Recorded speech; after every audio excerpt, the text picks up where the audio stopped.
Olá, eu sou a Camila Ábido, esse é o Tribuna Diária com Camila Entrevista.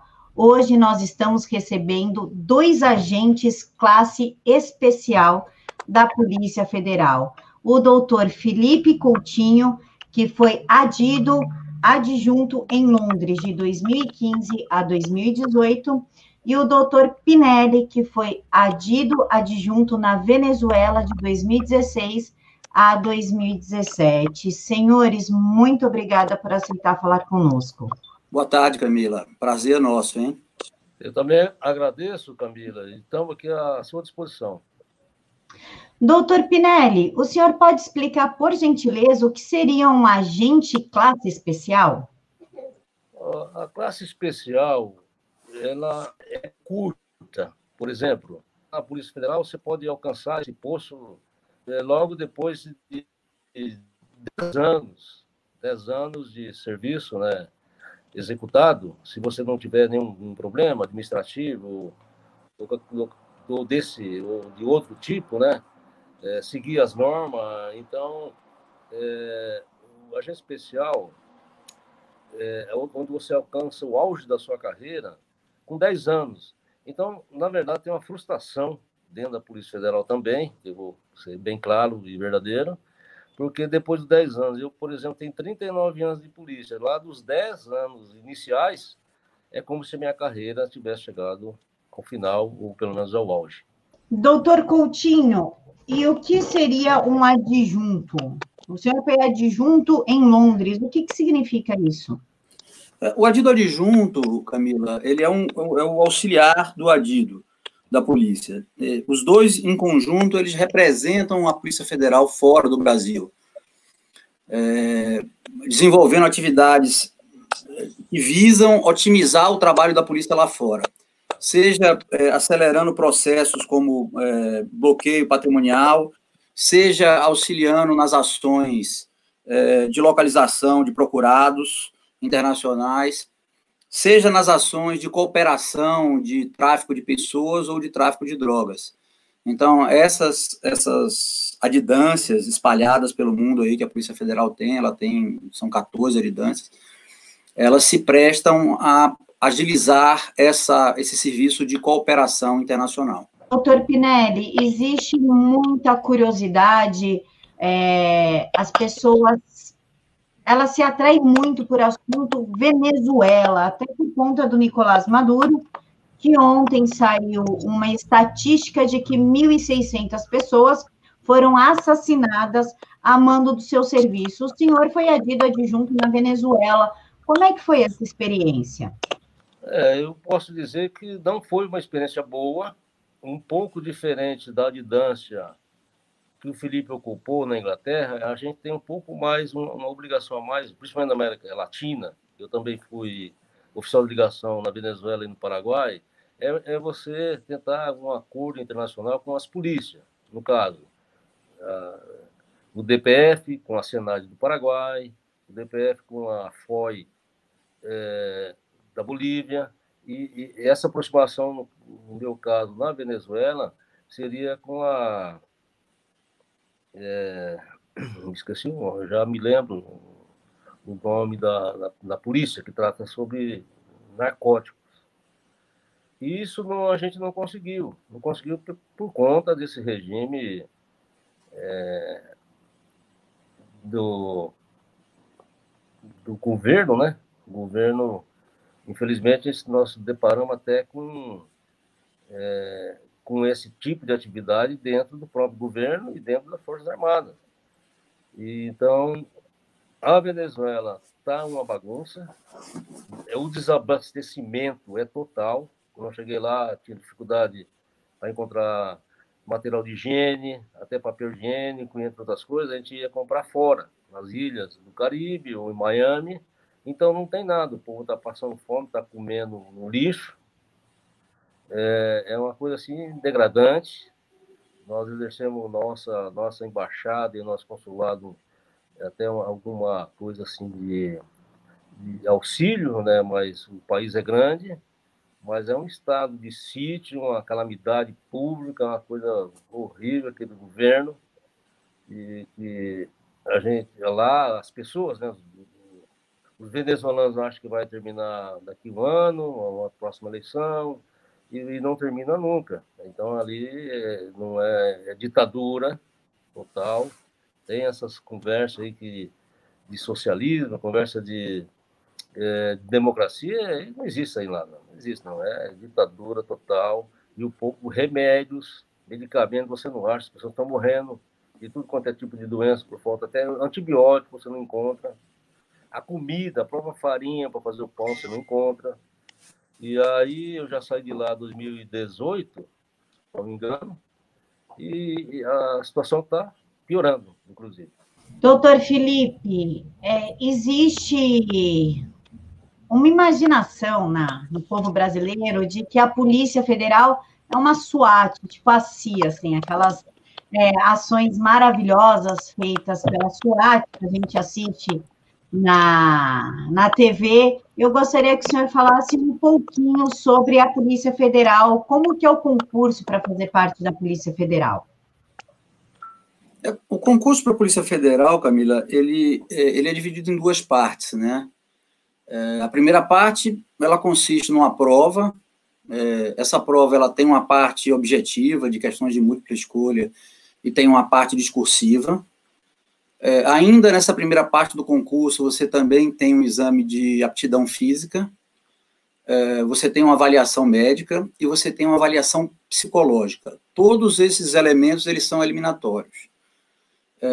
Se você lograr êxito em passar por todas essas fases, o concurso ele tem ainda uma segunda fase, que é uma fase de um curso preparatório que ocorre dentro da Academia Nacional de Polícia em Brasília. Esse curso, geralmente, ele tem aí a duração de 6 meses, e ele também é um curso eliminatório. Você pode ser eliminado a qualquer momento dentro dessa fase de 6 meses, e lá na academia você também é submetido a avaliações de provas de conhecimentos objetivas, de múltipla escolha, discursivas, dissertativas. Você também é submetido a uma avaliação física, de esforço, de artes marciais. Você é submetido a avaliações de tiro, e se você lograr êxito em passar por todas as matérias, aí sim você sai da academia para tomar posse, como agente de Polícia Federal, ou delegado, ou perito, ou escrivão, ou papiloscopistas. E depois desse processo, você ainda tem um tempo de estágio probatório que dura 2 anos. Então, tem alguma idade específica para entrar, doutor? Ou alguma formação específica? Tem idade mínima. A idade mínima são 18 anos na data da posse. E você precisa ter uma formação específica, sim, que você precisa ser brasileiro, né, nato ou naturalizado.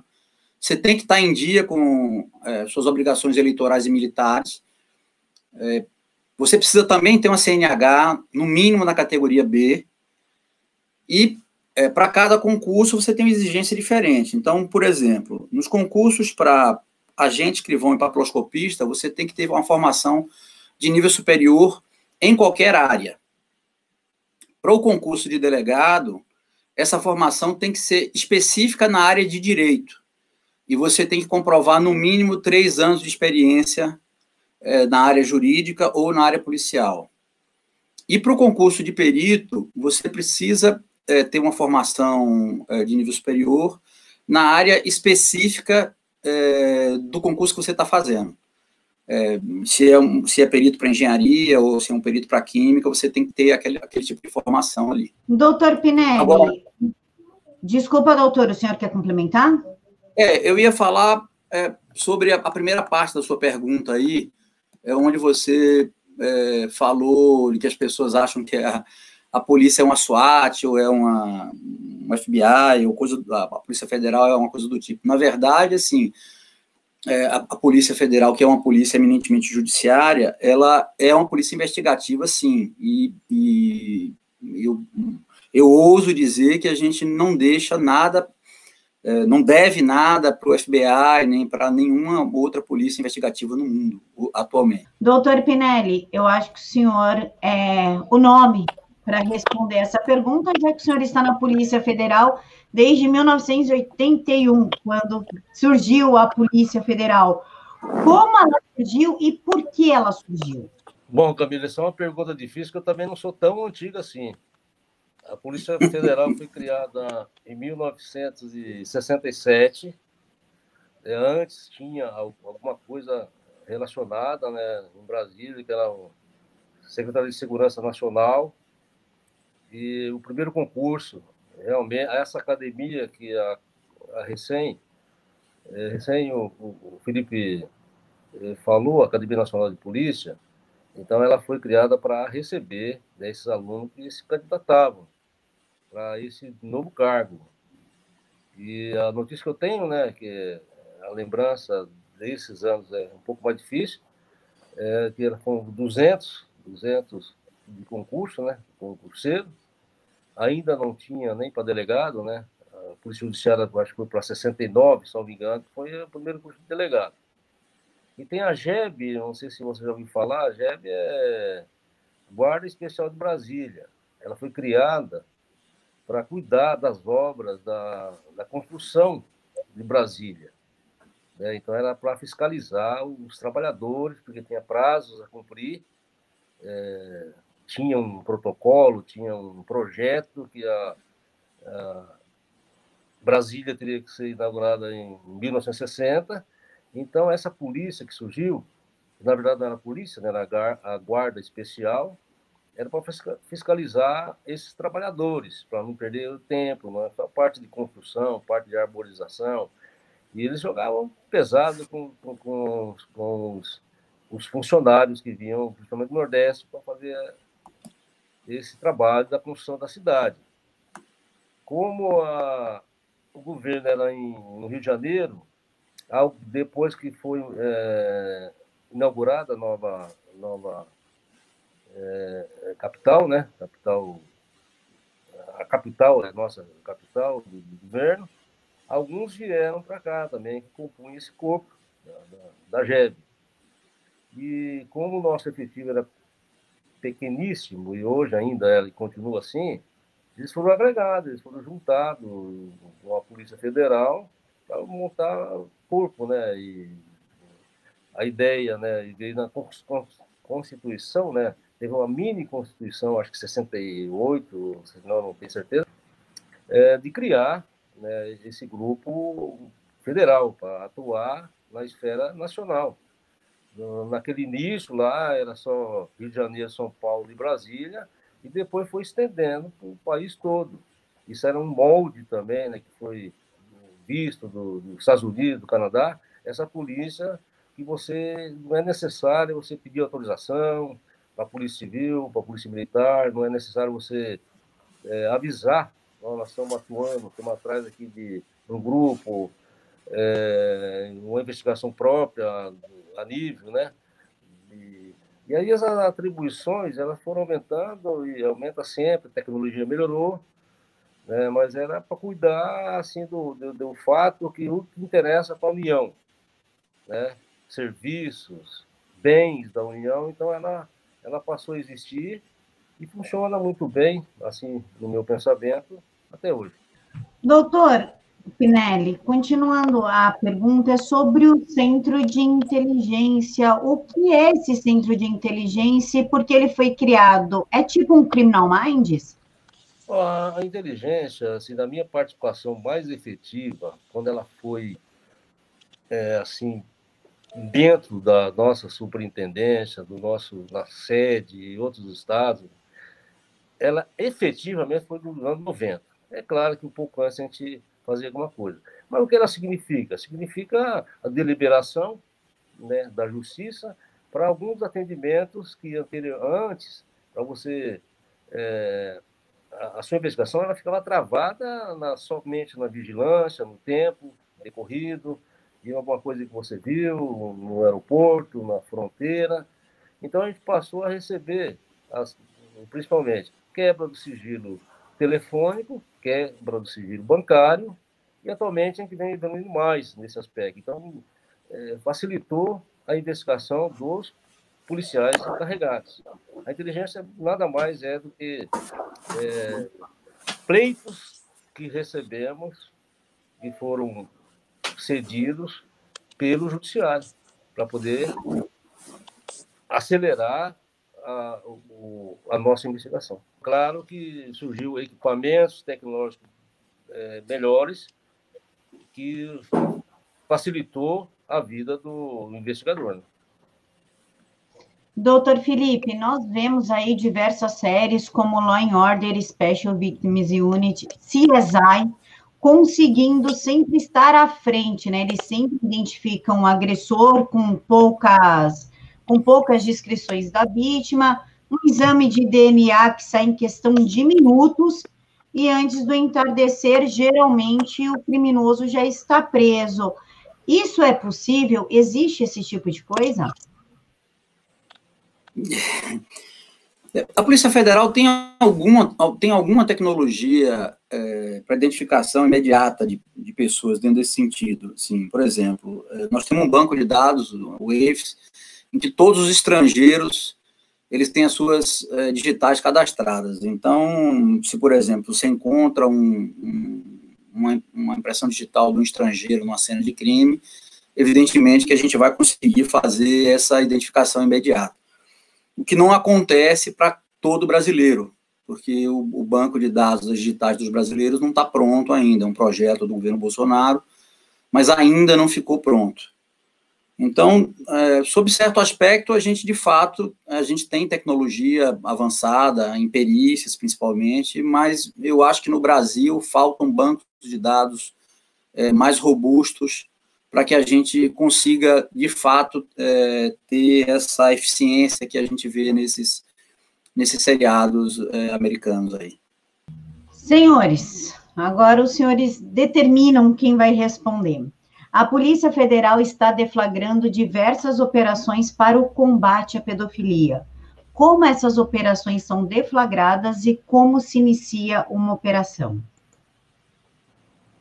Qual dos senhores vai responder? Eu acho que eu posso responder isso aí, Pinelli. Fique à vontade, Felipe. Tá. Via de regra, Camila, as operações de pedofilia, elas podem se iniciar de 3 formas, basicamente.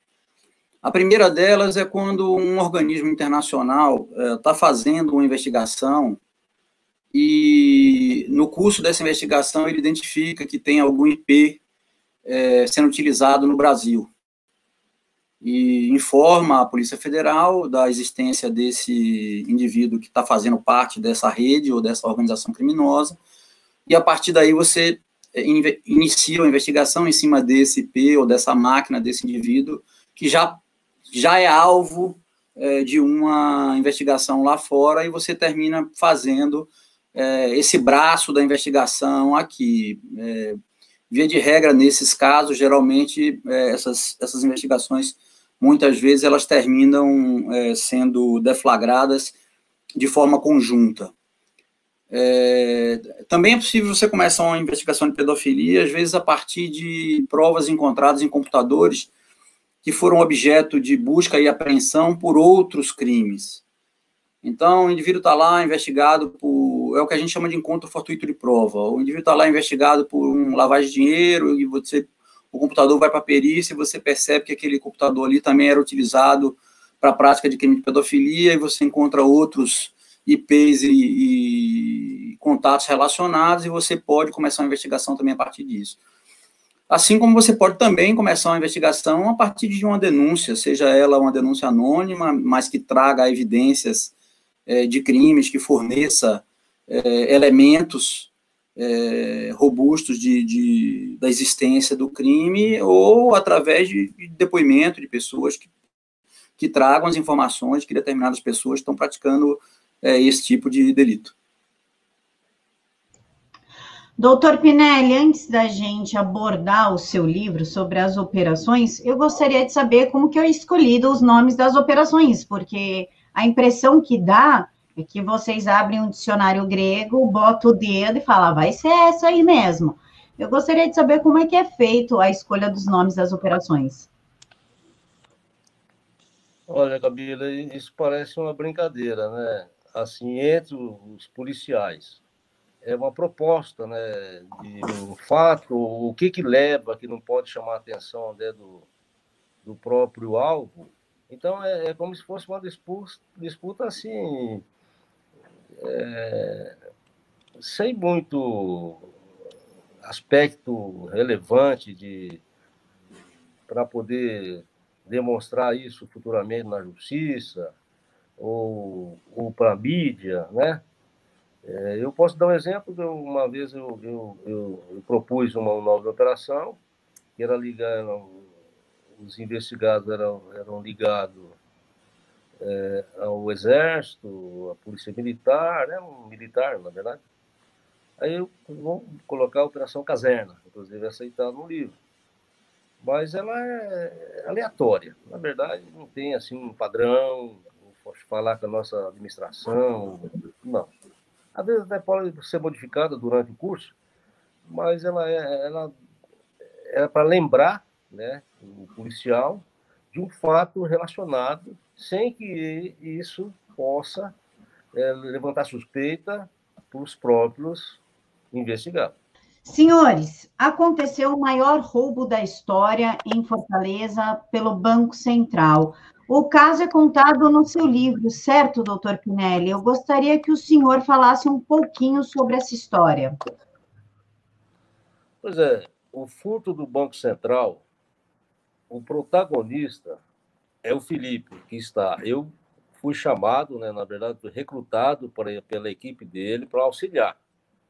Chegamos rápido aqui a São Paulo, mas ele que deu o pontapé inicial, um grande sucesso, que acabou com a resolução do furto do Banco Central. Então, Camila, eu gostaria que você iniciasse como ele é, o próprio está presente, protagonista da história, poderia dirigir essa pergunta a ele. Fique à vontade para responder, doutor Coutinho. Então, Camila, na verdade, a história do Banco Central, ela começa com o delegado, o chefe da Delepate São Paulo, o doutor Marcelo Sabadim, retornando do Ceará, depois de vistoriar lá o local do assalto, e ele estava almoçando no refeitório da Polícia Federal, quando me encontrou no refeitório, e eu era já analista da DRE há muito tempo, tinha muito contato com as companhias telefônicas, e ele me mostrou, tirou do bolso um cartão de recarga de celular que ele havia encontrado no túnel lá no Ceará. Estava ele, estava o chefe da divisão de Brasília junto, e o Marcelo Sabadim perguntou: Felipe, você acha que é possível recuperar isso aqui? E o número do cartão estava raspado e o código de barra estava bastante danificado. Eu falei: olha, eu não sei, nunca fiz isso, mas a gente pode tentar. E peguei aquele cartão e me dirigi, logo depois do almoço, diretamente para a companhia telefônica que tinha emitido aquele cartão. E falei com alguns contatos meus lá, e a gente conseguiu recuperar o código de barra. A partir da recuperação do código de barra, a gente conseguiu identificar o número do cartão. A partir do número do cartão, a gente conseguiu identificar que número de telefone aquele cartão tinha carregado. A partir daí, a gente pediu ao juiz a quebra do sigilo daquele número, interceptamos todos os números que estavam ativos relacionados àquele terminal. E a gente encontrou pelo menos 2 telefones importantes a partir dessa análise. Um deles estava no Ceará, com um indivíduo que aparentemente tinha participado do assalto, mas isso não ficava claro, até o dia em que ele liga para a mulher dele e pede para ela ir numa livraria, comprar um livro, um caderno, algumas canetas e 2 quilos de liga. Bom, eu sou nordestino e no Nordeste a gente sabe que liga é elástico. Então, ali estava claro que eles iam contar uma fortuna em dinheiro. E ele falava para ela que o patrão estava chegando. Então, a gente se deslocou para lá, para o Ceará, em algumas equipes, e logramos êxito em adentrar na casa quando eles já tinham desenterrado 12 milhões de reais. a partir da prisão desses integrantes da quadrilha que estavam na casa, a gente conseguiu fazer o que a gente chama de rachar o assalto. Esses criminosos, eles entregaram todos os outros criminosos que haviam participado do assalto. Ali, o assalto do Banco Central foi rachado. A partir dali, era uma questão de tempo da gente localizar os outros criminosos envolvidos.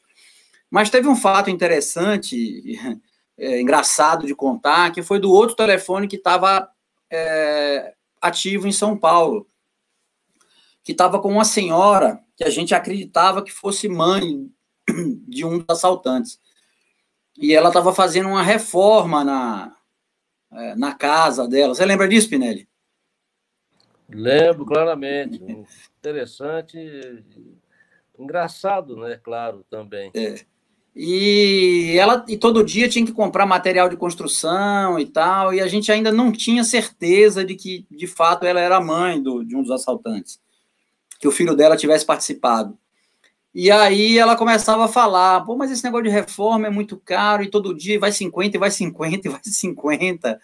Então, assim, ficou claro que ela estava pagando o material de construção em dinheiro vivo, tudo com nota de R$50, que eram as notas que tinham sido furtadas do Banco Central. Então, a gente teve a certeza de que a gente estava no rastro certo e terminamos prendendo grande parte da quadrilha depois.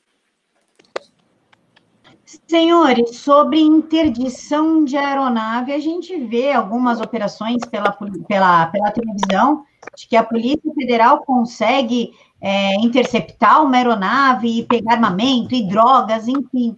Mas a gente não sabe como isso funciona ou se isso é realmente difícil ou trabalhoso.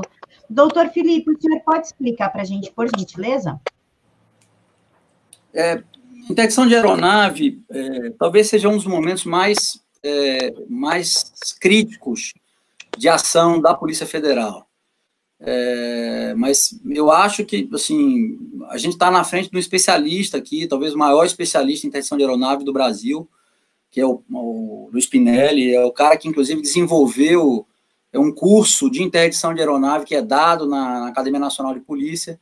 Então, já participamos, já tive a felicidade de ser chamado por ele, de participar de algumas interdições de aeronave, investigações conduzidas por ele, mas acho que esse é um assunto que é para ser explicado por ele, que é de fato especialista no assunto. Explica aí, Pinelli, para a população aí, o que é uma interdição de aeronave, como é que se dá? Então, eu, primeiro, para talvez menor entendimento, né, nosso e também de quem vai ouvir, nós vamos raciocinar primeiro o seguinte. Primeiro, o fluxo de transporte aéreo de drogas é muito grande no nosso país, é muito grande. E vamos considerar que os países produtores são Colômbia, Peru e Bolívia, e tem um grande aliado, que é o Paraguai, onde tem armazenamento e tem uma logística muito forte de transporte aéreo. Então, isso é uma coisa que me chamou muita atenção na época ainda que eu era lotado em Campo Grande, no Mato Grosso do Sul. Então, a gente aprendeu isso por acaso. Como é que a gente faz?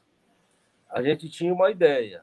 Por exemplo, o avião sai do Paraguai, e aí foi uma coisa que a gente descobriu, a conhecida Rota Caipira. O que significa? O avião chega no interior de São Paulo. Normalmente, os aviões utilizados são o Cessna 210, o Cessna 206, que você sabe muito bem que nós participamos de operações desse tipo. Então, ele tem uma autonomia que permite ele retornar ao Paraguai sem reabastecer. E o reabastecimento dessas aeronaves é perigoso para a prisão, né, e detenção desses pilotos. Então, eles descem nas pistas clandestinas. Algumas não são clandestinas, por exemplo, na área aqui do interior de São Paulo, tem muitos canaviais de usinas. Essas pistas que são de usinas, elas têm várias no nosso interior do estado aqui, de usinas para os aviões agrícolas. Essas que são utilizadas pelos narcotraficantes. Então, vê que a gente assistia. Os aviões descem, pousa, né, na verdade. As caminhonetes entram embaixo, que a asa desses aviões de asa alta entra em 1 minuto, descarrega a droga. Então, o que nós vamos fazer? Isso é uma coisa desenvolvida assim, muito da nossa equipe, não teve nenhuma escola para isso, não teve nenhuma notícia disso de academia, nem nossa, nem de outros países. Vamos fazer assim, nós vamos atirar no motor, porque nossa equipe já pegou mais de 50 aviões e nunca nós matamos ninguém. Ninguém atirou em piloto, nem nada. Nós atiramos no motor, 2 atiradores, eu, com normalmente calibre 7,62 e 5,56, 2 fuzis atirando e os outros fazendo a abordagem. Aí você quebra o motor e ele não consegue sair, porque isso era uma preocupação muito grande para a nossa equipe, que vamos que não consiga decolar e cai numa cidade, ou cai, sei lá, numa comunidade, e morre gente, era uma complicação muito grande para a Polícia Federal. Então, nunca aconteceu, a gente quebra o motor dele e ele não consegue decolar. E você lembra muito bem de um trabalho nosso que não deu tão certo, mas também não deu tão errado, em Porto Feliz, que a gente usou, às vezes a gente usa munição, quando escurece, usa munição traçante para direcionar o nosso tiro. Então, essa foi uma munição que não deu muito certo, porque ela solta uma faísca. Então, quando você quebra o motor do avião, ele quebra, começa a descer o óleo que tem armazenado dentro do motor, e acaba pegando fogo numa aeronave. O Felipe sabe muito bem disso, estavam juntos. Mas eles saíram do avião, conseguiram sair, e nós fizemos a apreensão da droga sem problema. Então, essa coisa foi inusitada, foi uma coisa assim, de experiência muito própria, até com pilotos do tráfico, que em conversas informais, falaram assim, atira no motor que o avião não sai. Que muita gente pensa, não, atira na asa, vai pegar fogo, vai esgotar o combustível. Não, negativo. Atira meio metro da hélice, onde fica o motor, e interdita totalmente a aeronave. Essa é uma experiência nossa que deu muito resultado. É isso aí.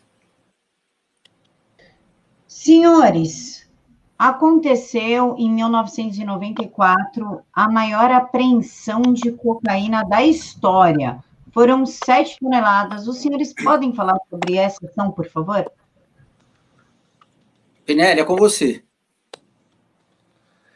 Sim, claro, por favor. Em 94, nesse período, um mês, eu não me recordo, mas era um momento muito difícil para a Polícia Federal, que nós estávamos em greve, uma greve muito forte, a maior greve que existiu dentro da Polícia Federal, e nós estávamos com um efetivo pequeno para esse trabalho. Esse trabalho, na verdade, ele se iniciou em Foz do Iguaçu, uma inteligência, trabalho de inteligência, descobriu que tinha um plano de fazer uma exportação muito grande para fora do país, na verdade era para os Estados Unidos, de droga.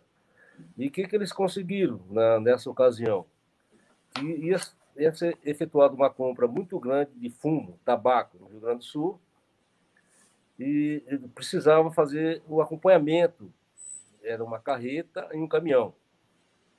Então, nós conseguimos, inicialmente, eu participei da operação, a gente não tinha, como já disse, não tinha muita gente para poder fazer esse trabalho, e a gente não sabia para onde esse cara ia, onde esses motoristas iriam, na verdade. E eles saíram do Rio Grande do Sul, na carreta, um caminhão, passaram por São Paulo, passaram por Brasília, e nós estamos ali seguindo em 6 agentes de polícia, 6 polícias, com 3 carros, 2 de cada um. Aí nós passamos aí Brasília e Bahia, sem saber, não tinha ideia, nós não tínhamos ideia nenhuma para onde esses caras. A investigação era relativa àquele tabaco, seria para camuflar a droga. Então, aí passamos Bahia, passamos Piauí, passamos Maranhão, e nisso aí nós passamos quase um mês seguindo esses 2 motoristas, com muita dificuldade. A gente não tinha mais roupa, esse tipo de atividade você tem que dormir depois deles e acordar antes, para poder continuar seguindo. Muitas vezes a gente perdia esses caminhões, né, na estrada, a gente tem alguma técnica, eu não posso explicar toda, mas fica um carro atrás, dois na frente, que não pode seguir também os caminhões no visual. Nessa época não existia GPS, né? Mas GPS era um sonho ainda, talvez, né? E aí teve uma complicação e foram Maranhão, Imperatriz Maranhão. Imperatriz Maranhão, eles carregaram no caminhão uma balança, essas balanças enormes de carregar saco de café, de pesar saco de café, sorte, sei lá. Ficou, inclusive, até mais fácil para seguir, porque ficou em cima de toda aquela carga imensa, né? Então deu para acompanhar mais fácil. Só que do Imperatriz do Maranhão, eles começaram a descer pela Belém-Brasília. A gente ficou mais perdido ainda, porque a Belém-Brasília você pega em Anápolis, perto de Brasília, não tinha que dar aquela volta toda pelo litoral. Muito tempo depois nós entendemos por que foi feita essa estratégia deles. Bom, eles desceram e quando nós chegaram no estado de Tocantins, na cidade de Guaraí, entraram para dentro de uma fazenda. Aí, deu uma relaxada, chegou mais reforços, né, de colegas, e começamos a fazer a entrada dessa fazenda. Não tem como você fazer ela pela via normal.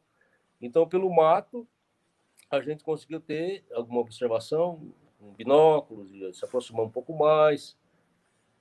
E aí começamos a perceber pouso de aviões. E nem pista tinha, era pela estrada mesmo. Aí no primeiro dia, na primeira oportunidade, desceu 3 aviões. Em 5 minutos, chegava um trator, carregava droga e levava para lá. Isso se passou 17 dias descendo aviões nessa fazenda. Bom, o que nós fizemos? Vamos usar a seguinte estratégia. Quando esses caminhões saírem, a gente faz uma abordagem. Eu não sabia quando parava. Checamos a segurança, deu para perceber pela fisionomia que eram alguns colombianos, todos armados com fuzis. Depois eu explico melhor por que eles estavam lá. E aí, quando eles saíram, nós fizemos uma abordagem, assim, fora da área da fazenda, já no posto de gasolina, pararam para abastecer, escondemos os caminhões e fomos entrar para a fazenda. Entramos para a fazenda na madrugada. Aí, quando estava clareando o dia, nós pegamos 7, alguns fugidos, mas recuperamos depois, principalmente colombianos. E chegou um avião também que acabou não pousando, que era o resgate desses colombianos. Aí, quando nós abrimos o caminhão, essas caixas enormes, de 1,5 m por 1,5 m de fumo, estava recortada pelo meio e ali estava camuflado a cocaína. Nós retiramos, né, pelo tempo decorrido, a gente achava que era uma quantidade muito grande, realmente, e era, né? Por 7.300 e não sei quantos toneladas de cocaína, que na época, inclusive, ela figurou como a maior do mundo, e hoje ainda ela permanece como recorde de apreensão no nosso país, né? De qualquer polícia, Polícia Federal, de todas as polícias. E só para explicar melhor essa volta, né, que eles fizeram pelo litoral, era para poder trocar as notas do fumo, como se esse fumo não viesse do Rio Grande do Sul, e sim tivesse sido comprado no Maranhão, que tem também uma área produtora, porque ele entra para um lugar, para voltar pelo mesmo caminho, eles podiam ter algum problema na fiscalização. Então, era a forma que eles fizeram, e deu muito trabalho. Isso aí, eu acho que passou de 40 dias, um trabalho assim que a gente tem e não sabe. O Felipe sabe muito bem disso. Às vezes falava, vamos acompanhar uma pessoa, ver onde ele vai. Nós temos uma oportunidade de seguir alguém para saber se consegue encontrar a fazenda dele ou a casa dele. Aí você vai, o cara pega a estrada, aí você está atrás. Nesse caso aí foi muito diferente. Nós andamos mais de 5.000 quilômetros. Mas isso acontece muito na atividade policial. Você vai ali, você não tem nada. Nesse caso nosso aqui, ainda tinha uma roupa. Mas você tem que dar um jeito de comprar um produto de limpeza, né? Não, produto de limpeza não, como é que fala? Higiene pessoal, que você não tem. Então você vai na força e na fé. Mas deu tudo certo, então esse serviço ficou marcado na polícia. Fez 20 anos agora há pouco, eu recebi até uma homenagem por isso. E muito bom.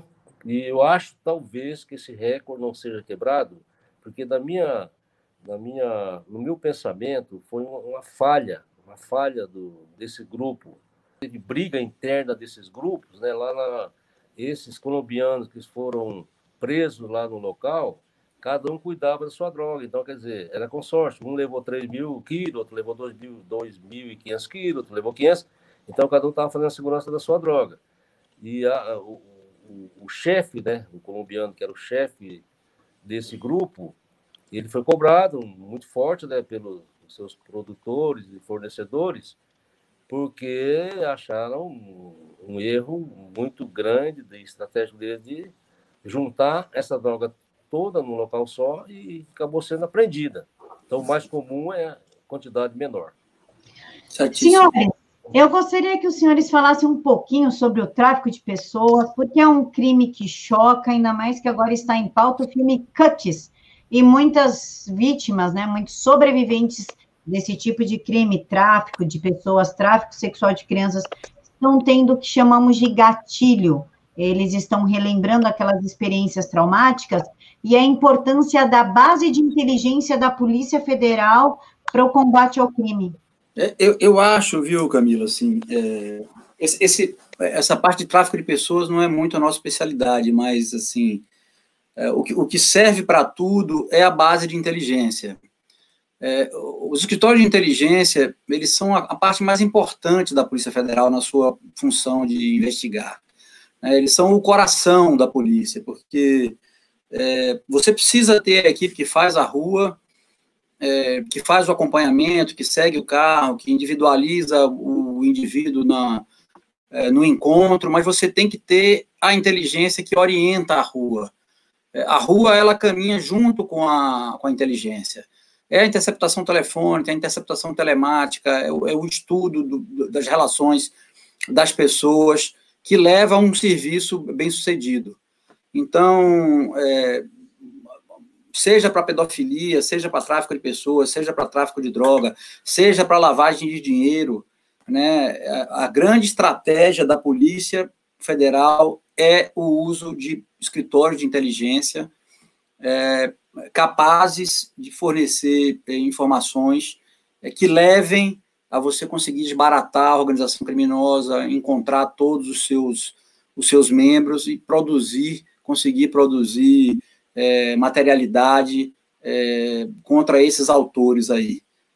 Não sei se você concorda, Pinelli, mas o que você tem para falar aí acerca das bases de inteligência que se some a isso? Eu concordo, Felipe, plenamente com esse pensamento seu e essa certeza tua, né? Certeza tua.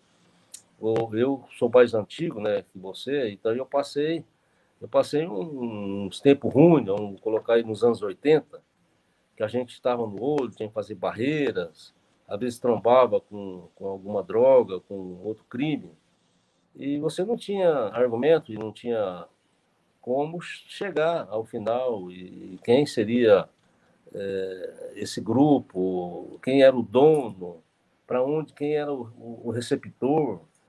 Então, com essas bases de inteligência que eu acabei também sendo precursor, pelo menos no Mato Grosso do Sul, no início, um pouco antes, início de anos 90, eu acho que ela foi mais forte. Então, além disso, tudo que você falou da gente chegar, nós temos a coleta de informações. Essa coleta de informações, você veja bem, a gente pegava lá na fronteira do Mato Grosso do Sul, e tinha o quê? Tinha lá no Nordeste, tinha uma informação que podia passar para o Norte, tinha uma informação que podia passar para o Sul. Então, esses dados que foram coletados, eles foram aumentando a nossa força de informação. Então, eu acho que esse desenvolvimento desse trabalho, e ainda hoje, né, ele é fundamental na Polícia Federal. E tem que permanecer, tem que seguir. E tem uma outra coisa interessante, Felipe, são o que nós criamos de gente, como você é, analista de informações. Esse aqui, nós não temos um cargo na Polícia Federal, não tem Não, curso específico até que tem, mas não temos, assim, uma doutrina inicial de carreira, de formação como analista. E os analistas, nós temos tantos analistas excelentes, que às vezes você não sabe, você vai conhecer essa aptidão, essa habilidade sua, quando você está analisando um fato. Pode ser a escuta, pode ser a telemática, pode ser também os dados bancários, Receita Federal, e você criar e entender aquilo que você tem na mão, para depois, claro, você ter a oportunidade, né, aí também entra, também, eu acho, um fator muito importante que eu vejo, que é a vigilância. Inclusive, às vezes dou aula de vigilância na academia de polícia, a polícia corrobora isso aí, que nós, normalmente, quando a gente faz esse trabalho que chega ao final, nós vamos ter que depor na justiça. Isso aí. Nós somos interrogados por isso, né? Às vezes até de forma indevida, né? Cobrada assim com um excesso. Mas quando você tem em mãos tudo isso, você consegue levar isso, fica muito mais fácil para procuradoria, promotoria, o judiciário está sabendo aquilo que você está falando, porque tem esses dados. Eu acho que, não sei se tinha cortado, né? Muitas pessoas falam, não, nunca vi essa pessoa na vida. Não, mas tem aqui uma foto sua, tem aqui uma transferência bancária. Então, isso aí, você também, uma coisa que você já tem visto na sua longa carreira de polícia, também alguns processos não viram nada, né? E nós temos eu sempre penso assim, Felipe, olha, vamos fazer a nossa parte bem feita e o restante não tem nada a ver com isso. De qualquer maneira, esses registros todos de inteligência e de vigilância, o julgador, a gente deixa na mão para ele que tenha né, facilidade para poder definir uma pena ou não. É isso que eu acho importante. É, isso aí. Entregar o material bem feito, né? Entregar subsídio, prova material efetiva, que possibilite uma condenação robusta, né? Acho que essa é o grande mérito dos escritórios de inteligência. Produzir prova boa, prova bem feita, né? Conseguir indício veemente, que leve a uma condenação robusta. Acho que esse é o grande mérito. Além de que, atualmente, né, os escritórios eles têm trabalhado muito com a parte de lavagem de dinheiro, principalmente no narcotráfico, em que você, além de levar o cara para a cadeia, você consegue depois indisponibilizar os bens do indivíduo e quebrar as pernas financeiras daquela organização criminosa, né? Coisa que há alguns anos atrás não acontecia. Olha, não acontecia e não era problema dos agentes. Porque a coleta de dados financeiros, principalmente, como, por exemplo, contas bancárias, bens, isso ele fazia parte do nosso relatórios. Se não foi para frente alguma investigação, eu acho que nós se eximimos de culpa. Isso é outra esfera que nós não podemos fazer. Entendeu? Senhores, para a gente finalizar, eu gostaria que cada um falasse sobre a operação que mais marcou e por quê. Eu vou começar, por gentileza, com o doutor Felipe. Eu acho que a operação que mais me marcou foi uma operação denominada Carga Pesada. Na época, eu era o encarregado do escritório de inteligência do aeroporto de Guarulhos e a unidade de inteligência lá estava tendo muita dificuldade de fazer essa investigação andar. E o delegado, à época, me chamou para ajudar nessa investigação lá. E eu fui e terminei ficando como encarregado da investigação.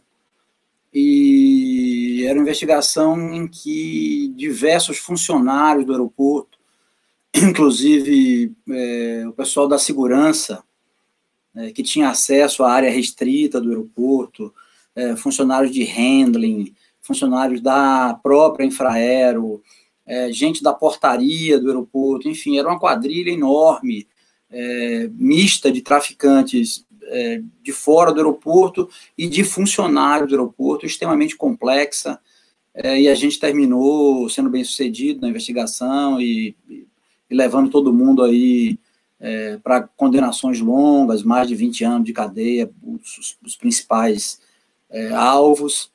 Foi uma investigação que me marcou muito e que me deixou muito feliz com o resultado. Senhores, desculpa, que me veio uma pergunta enquanto o senhor Felipe falava. Uma dica, né? Eu vou deixar vocês dois conversando sobre uma instrução para a sociedade, para falar a verdade. Como podemos proteger nossas crianças do tráfico humano e de predadores na internet? Você quer falar aí, Pinelli, ou quer que eu fale? Eu prefiro que foge um pouco do meu entendimento e experiência. Essa parte aí, viu, Camila, não é muito a nossa especialidade, mas, assim, eu acho que proteger criança, cara, na internet é vigilância constante, né? Hoje você tem muitos aplicativos aí de controle de tablets e de celulares, assim, acho que os pais têm que estar muito atentos a esse tipo de aplicativo, né? Você não pode deixar uma criança aí de 12 anos, 13 anos, 8 anos, 9 anos, utilizando aplicativos de comunicação com terceiros que você não sabe quem são, sem estar monitorando. Então, seja através de aplicativos próprios, que você encontra na própria internet, que bloqueiam esse tipo de ação, sejam através de aplicativos de controle que você coloca no computador, você instala no computador, como pai, né, determinados spy, e que você vai saber o que foi que seu filho digitou, o que foi que digitaram para ele, você vai ter controle das telas do que foi conversado, esse tipo de ação de monitoramento dos filhos, eu acho que sem sombra de dúvida, a melhor ferramenta para proteger as crianças desse tipo de situação. E, doutor, em relação ao tráfico humano de crianças, porque nós somos pais, e às vezes a gente acaba se distraindo em algum momento, não sei, preciso ir no mercado, vou deixar com a minha vizinha, e de repente a criança some. Temos diversos casos aí na mídia, inclusive, como que nós podemos nos precaver disso? O pai tem que estar atento sempre, né? Assim, criança, menino pequeno, você não tem muito juízo, né? A criança não tem juízo. Então, às vezes você está no parque, você larga a criança ali, você se vira e vai para pegar um sorvete ou alguma coisa. Na verdade, você está dando uma janela ali para acontecer um incidente desse tipo. Eu acho que, aí eu repito, né? A vigilância é a maior ferramenta de proteção, né? Criança não pode ficar sozinha, o pai tem que estar junto, a mãe tem que estar junto, tem que desconfiar de gente que se aproxima com conversa mole, com conversa fiada, a gente tem que estar sempre atento, principalmente na rua, né? Se está com a criança na rua, você não pode largar na mão de estranho para ir ali, a gente nunca sabe onde é que está o perigo. Então, acho que a dica é essa, manter a vigilância. Doutor Pinelli, eu gostaria que o senhor fizesse as suas considerações finais, falando sobre o livro e sobre uma operação que mais marcou o senhor. A operação que mais me marcou, eu tenho que admitir que são todos trabalhos difíceis, mas eu vou te colocar 3 muito rapidamente. 1989, mataram o meu amigo Fernando Luiz Fernandes, policial destemido, e foi assassinado lá na cidade, 89. 94, mataram um policial, meu amigo que eu digo meu amigo, não é amigo da polícia, policial também corajoso, assassinado. E em 2010, assassinaram mais um, meu amigo, inclusive esse era meu compadre, um dos melhores analistas que nós tivemos na Polícia Federal, em 2010, na cidade de Curitiba, numa lotérica. Então, esses 3 serviços nós resolvemos, em todos os 3, eu trabalhei até o final para a gente poder encontrar os criminosos, mas é difícil que tem uma carga emocional junto dessa atividade. Claro que morreram muito mais colegas nossos, mas eu vou destacar esses 3. Quanto ao meu livro, quando eu falei de interdição de aeronave, eu, para formatar esse curso, eu busquei muitas fotografias antigas, filmagens que eu tinha guardada. Eu guardei até hoje eu tenho recortes de jornais. Então eu tinha elemento. Aí também tem o Alan de Abreu, que é um jornalista que é meu amigo, ele escreveu Rota Caipira, e eu sou ali um personagem do livro dele. Então eu falei, não, peraí, até algumas coisas para corrigir, eu vou escrever um livro. Essa oportunidade que você já me perguntou de eu ter ficado na Venezuela, eu tive muito mais tempo do que eu tenho no país. Hoje aqui eu estou em São Paulo trabalhando, ainda estou na ativa. Então eu tive a oportunidade de ter tempo e inspiração para poder escrever, não tenho formação acadêmica nenhuma para escrever. Agora, eu sempre falo que eu sou leitor, assíduo, quanto mais, desde 12 anos eu leio, eu gosto de ler literatura mundial e tantas coisas. Então, eu consegui, né, fazer esse livro, tive assim o cuidado para colocar na mesma história do livro só aquelas que realmente eu participei, a maioria delas, muitas delas, ou talvez a maioria como protagonista, né? Tem vaidade na polícia e eu acho que é normal, a vaidade é humana. Então eu não me apropriei de história de ninguém, não contei caso, né, que desconhecia, e essa aí, esse cuidado que eu tive, né? E até hoje, né? Lógico que ninguém fala, pô, seu livro não é bom. Eu recebo muitos elogios, inclusive vai sair a 2ª edição do livro, e também um objetivo principal já alcancei, que é incentivar a nossa polícia que está viva aí, viva, que eu digo nativa, né? E também os novos. Então, era isso, eu acho que esse aspecto já atingiu. Já fiz um filho, plantei uma árvore também, então sigamos em frente.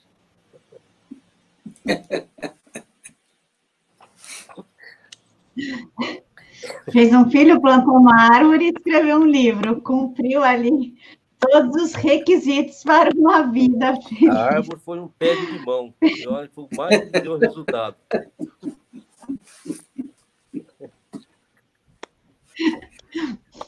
Pessoal, eu sou a Camila Abdo. Esse é o Camila Abdo Entrevista do Tribuna Diária.